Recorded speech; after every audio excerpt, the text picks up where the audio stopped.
I saw this council conduct an act of fascism. To remove someone from the PCDC because they didn't agree with you sounds more like a dictatorship than a democracy. He was silenced. His persuasion, 2 brand new board members on board, comments, his presentation, and just complete negativity towards the project led them to vote negatively against the project, which failed in that vote. Because you are censoring someone for being fiscally responsible and using logic and reason to ask the hard questions. Now you get to create your own echo chamber. With what we just did previously, how this would affect those in the future wanting to come forth to be on the board. Because now there's this piece where we can come before the city council and simply remove them with the fear of, because they have differing opinions. 8B, discuss and consider action regarding removal and appointments to the Pflugerville Community Development Corporation Board of Directors. That's an item that I request to be placed on there. Excuse me. I've thought through this over and over again, and we actually had it postponed to this meeting. Just a couple of, I'll preface my one concern and then a recommendation that I will make.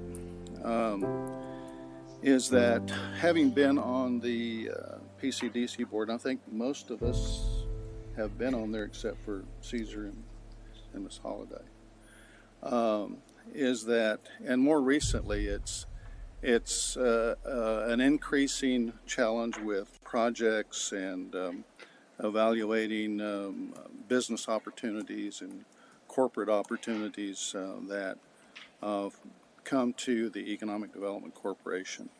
And there are a lot of regimented processes that we go through. I guess that's part of the agenda of the Economic Development Corporation that ultimately reports to us that we have jurisdiction over. And I think more recently, as we've seen this evening in Parks and Recreation presentation, is that we have relied on PCDC for some collaborative projects, and they have funds available to do that. They used to be called challenge grants. I'm not sure what they're called now, but so it's an opportunity for the city of Pflugerville definitely to benefit from its connection to the Economic Development Corporation. And the executive director has done a great job of presenting those particular projects and validating and substantiating, and I don't think we've ever had any issues with that. But there is a lot of money that is flows through the Economic Development Corporation over time in terms of the projects and agreements that we have with a number of companies that have come to Pflugerville. And it's incumbent upon this board to make the best decisions regarding those projects. I have never had any doubt that the executive director did not qualify those projects. We've certainly had some discussions back and forth on maybe some of the issues relating to the ad valorem tax value, the salaries that were related to particular projects, and I think you probably know what I'm talking about there, is that we want to make sure good projects come to the city of Pflugerville. So in that respect, you have board members that are evaluating that information, making their best judgment on it. And I guess the point that I feel like I need to make is that those board members that we appoint are individuals that see the value of the relationship with the city, see the vision that we as a city council project not only to the community but to other boards and commissions relative to projects and funding. And And that's very critical in that we are partners. We're not them against us, although I've felt that on occasion. And that's really not the right environment to have. And the members that we appoint, I know that we do that at the end of the year, and sometimes we have a hard time getting volunteers to come forth to present themselves for, whether it's PCDC, the other boards and commissions, Parks and Recs, or Zoning Commission, whatever it may be. The Economic Development Corporation seems to be one of the boards that people are anxious and eager to get on. And so at that time, we try to make, based on the information presented, resumes, applications, to make the best decisions on candidates that we would appoint. I will say that we probably have appointed individuals that shouldn't have been appointed to the Economic Development Corporation. And I hope that in the future that we take steps to vet the candidacy, the applications for that particular board, perhaps maybe even planning and zoning, because those individuals make critical decisions on the future of Pflugerville. And they've made some good decisions, I will say that. And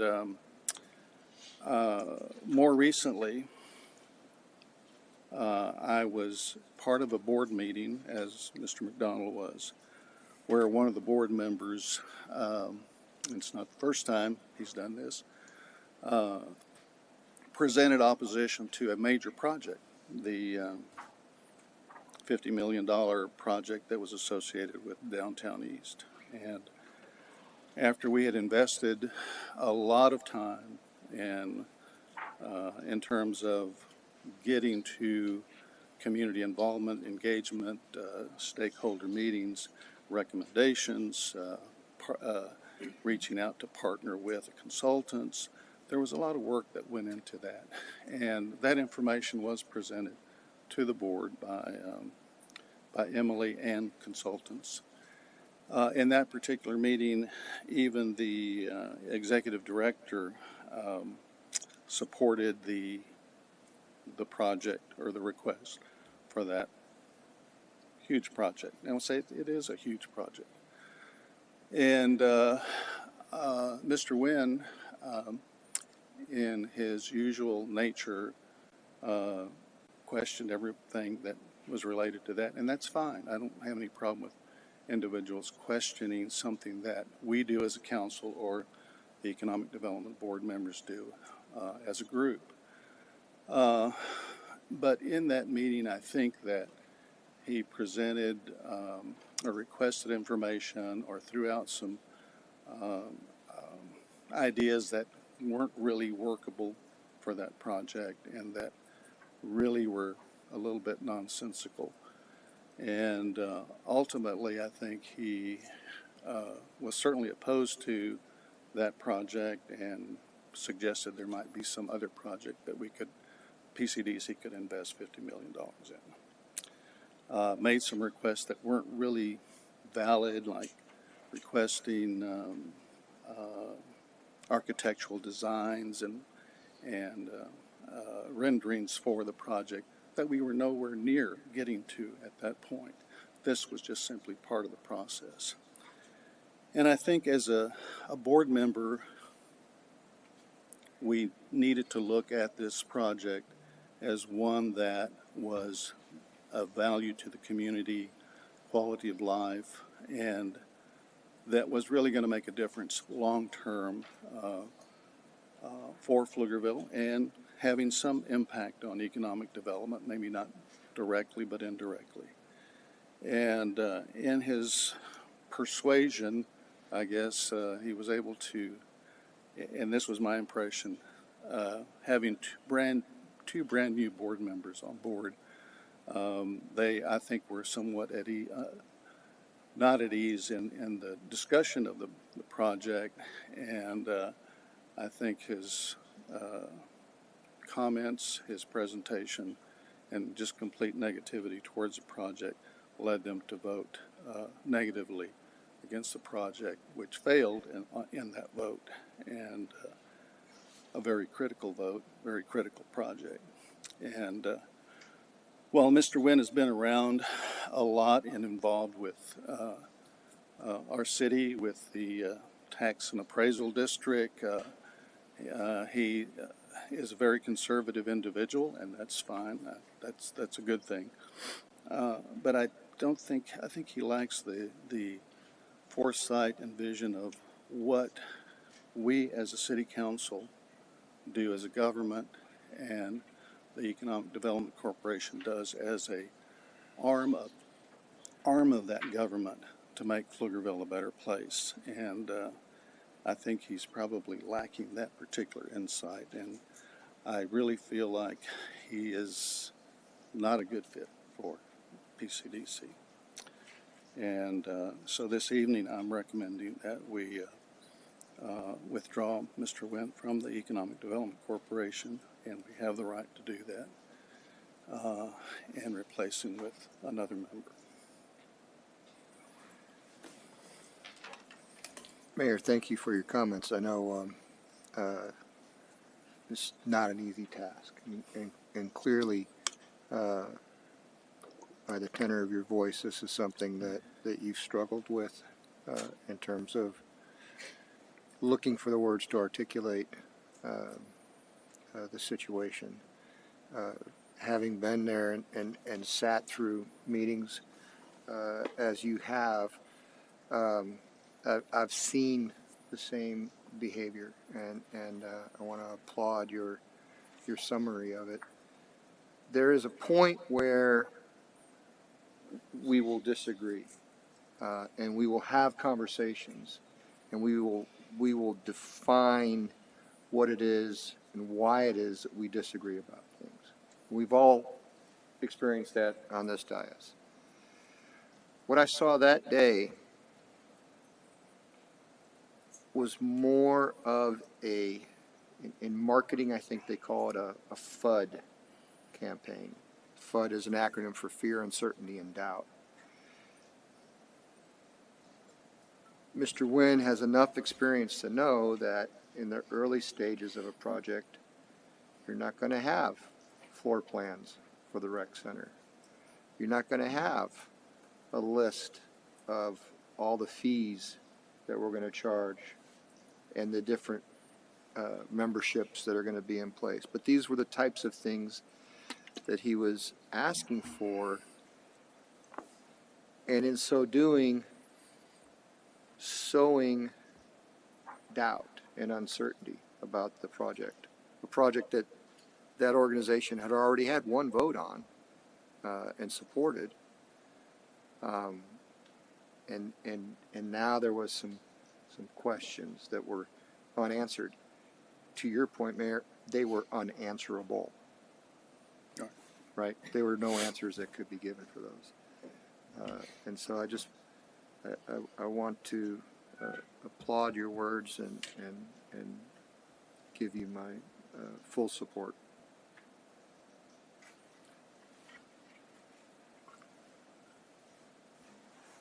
I don't know that there's room for discussion here, but certainly a question.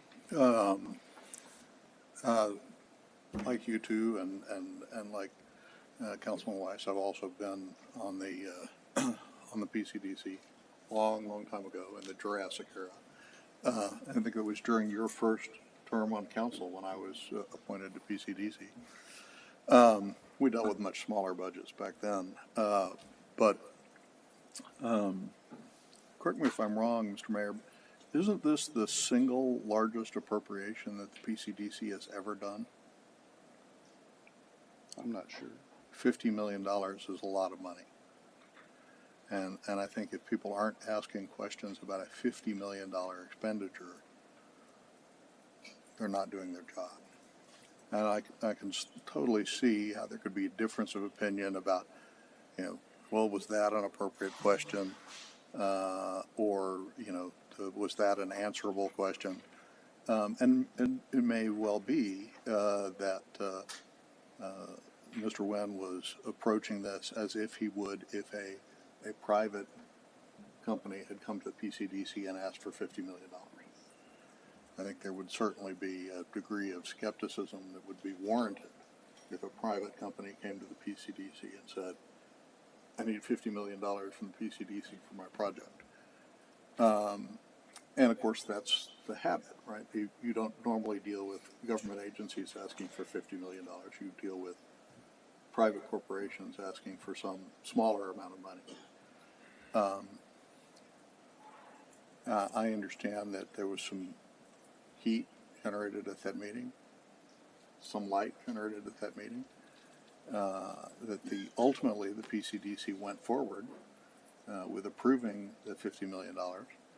But I think that it is useful to any board to have somebody who's willing to play the devil's advocate and to have somebody who asks the tough questions. I agree, but not be toxic. I understand. I'm sorry. I believe Mr. Wen is very toxic on that board, and it's really not ever going to be a healthy situation. That's my position. I hear you. I don't know that. I mean, Mr. Wen was previously elected vice president of the board. Currently serves as secretary of the board. As I said, we make poor decisions sometimes.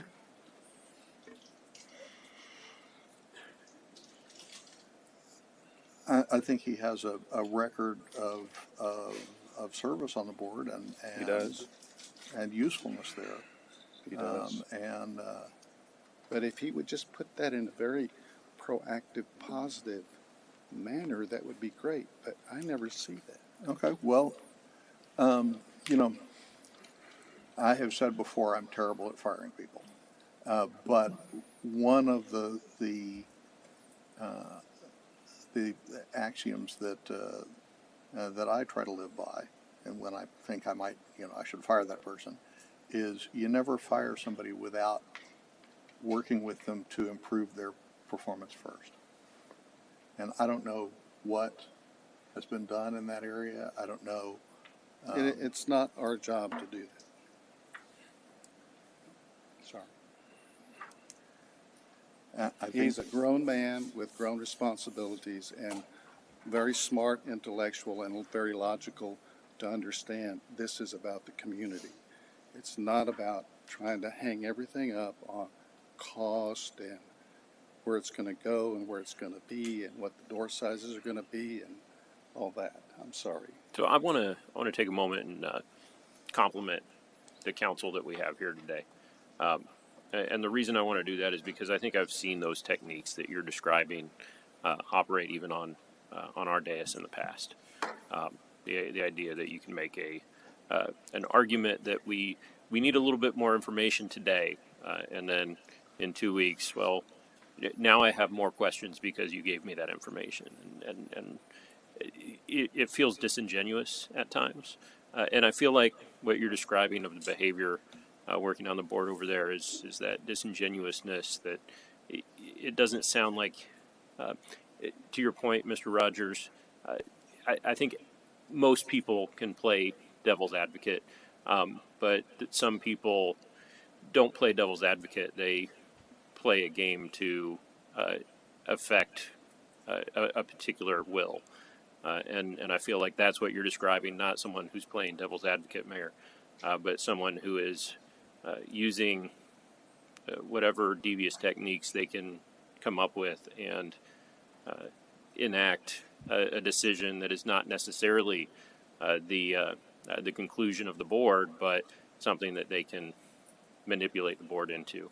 And that is not the kind of person I would like to see on our boards. If I'm understanding your description correctly. Correct. Is this something that you have observed with other projects that the PCDC has done, or is this just a one-off? No, there was other projects, definitely. And were those other projects approved? Yes. Of course, we know he didn't vote for. But Look, I'll say, I like Mr. Nguyen as a person. I think he has his numbers and everything else, but I'm going to go with the route that I went with at our last, work session, the lunch and learn. And I made the comment, to those gentlemen, at the end of the day, I'm going to go with the chief of police's recommendation because he is the subject matter expert. You two are on the board. You're there. I'm not. I don't see that going on, but I trust you two, and I'm going to follow your recommendation. So, thank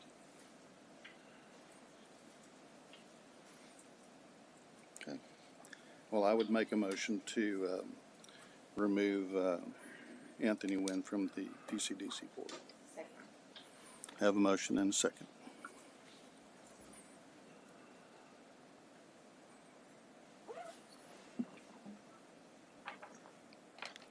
Tris, okay.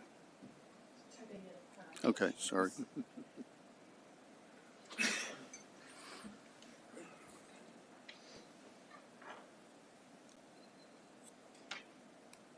Okay, motion carried.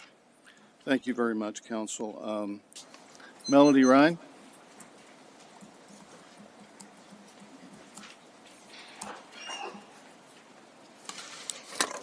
Good evening. As I watched the last council meeting about removing an appointed member from the PCDC, I was quite appalled at the comments and the actions that were taken by the majority of the council. I feel compelled to speak whenever I see council going in the wrong direction, especially if it involves diversity and intimidation. Diversity is not just about race, gender, etc., but it's also about being open to diversity of thought. To remove someone from the PCDC because they didn't agree with you sounds more like a dictatorship than a democracy. Is that what Pflugerville is becoming? What I hear you now telling the public is, we want you to volunteer, but only if you think like us, and only if you vote how we tell you. There are times that I agree and times that I disagree with your decisions. I disagree now because you are censoring someone for being fiscally responsible and using logic and reason to ask the hard questions. These taxes are coming out of our wallets, but you criticize the citizen for being concerned about the cost. I've known most of you for years, some even before you were on council. And I think that I've earned your respect based on my involvement and commitment to the city and the citizens. However, now I know you would vote to remove me from an appointed position because I believe that the community has a right to vote for large projects with large debt. I spoke at that PCDC meeting against the single largest project of $50 million that was also non-voter approved creative financing. I can now only assume that means you don't want my diversity of thought either. You are stifling future free speech for fear of retaliation, but I won't be silenced. Now that I've seen this behavior, you've lost some of my trust. Maybe your equity commission should look at the diversity of the PCDC. Right now, I only see 1 female out of 7. What are you doing about that? What's the point of serving on any board if you only want them to say, yes, sir, and rubber stamp everything? You can only claim you support diversity and equity if you're committed to allowing a diverse group of people to participate with their unique perspective and experience. Diversity should make a group stronger, but only if you allow full participation. Diversity must be more than skin deep, or it is useless and meaningless. Ideas only improve if all sides are truly examined with an open mind and willingness to listen and consider. Open-mindedness is essential to good decision-making. So why are you so afraid to allow different perspectives, even after the majority already won on the funding issue? You resort to name-calling when someone disagrees with you and walk out of the meetings when the vote doesn't go your way. Sounds like a bully to me. The city deserves better from their leaders. One of those leaders said, we make poor decisions sometimes, and this was definitely one of them. Thank you. Mr. Pat McCord.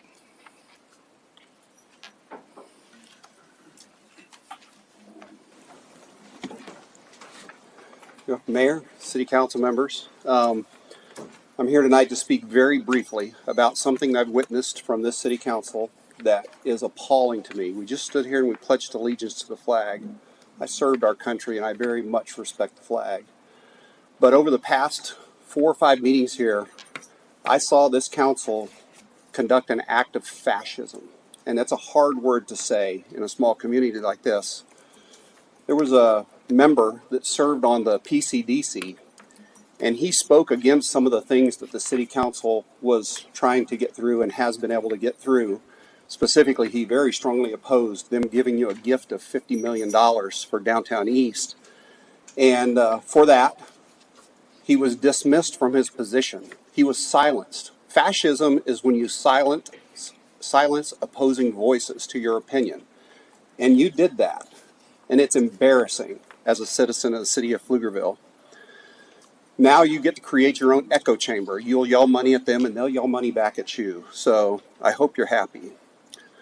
I think that the citizens need to know that you've already committed to spend $207 million on downtown East, and you haven't even stuck a shovel in the ground yet.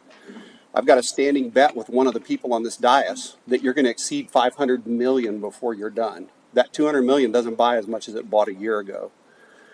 I have some friends and I are making a video to put online to explain to the citizens where you're headed with your spending. And for that, at the next election cycle, this election cycle, congratulations to all of you that were unopposed and have been reelected to your positions. But I will work fervently to make sure not a single person sitting here gets elected again. And especially not promoted to the position of mayor. We all know that a city manager's position is a temporary position. The council only really has 3 direct employees: city manager, city attorney, maybe one other.